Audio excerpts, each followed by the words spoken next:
Could a former president's conviction be upheld while delaying his sentencing?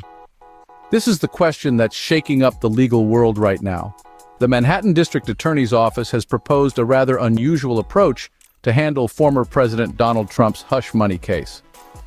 The idea is to freeze the case or close it with a notation acknowledging the conviction, but stating that he was never sentenced due to presidential immunity. Trump's legal team, on the other hand, is seeking a complete dismissal of the case. A conviction without a sentence? An intriguing concept, but the judge has yet to decide on the next steps. But what exactly is this case all about? It's time to delve into the specifics.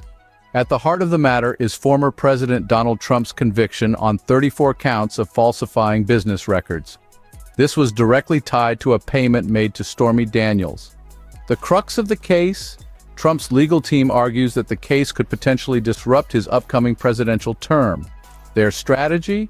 Push for a complete dismissal of the case.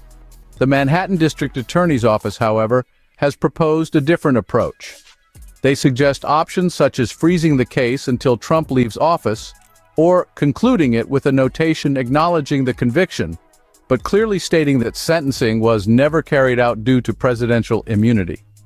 The legal team's argument hinges on a potential disruption to his presidency, but will that be enough for dismissal? The court of public opinion is one thing, but what are the legal implications of this case? Let's delve into that. The Manhattan prosecutors are firm in their stance that there is no such thing as president-elect immunity. They suggest that the hush money case against the former president could be put on hold until after his term, or alternatively, the proceedings could be terminated with a note of guilt on record. It's a complex situation with no clear precedent. The weight of this decision falls heavily on Judge Merchan, who has the power to shape the outcome of this case. He could choose anything from prison time to no jail time at all. The final decision now rests in the hands of Judge Merchan. Will the case be dismissed, paused, or closed with a conviction on record? Only time will tell.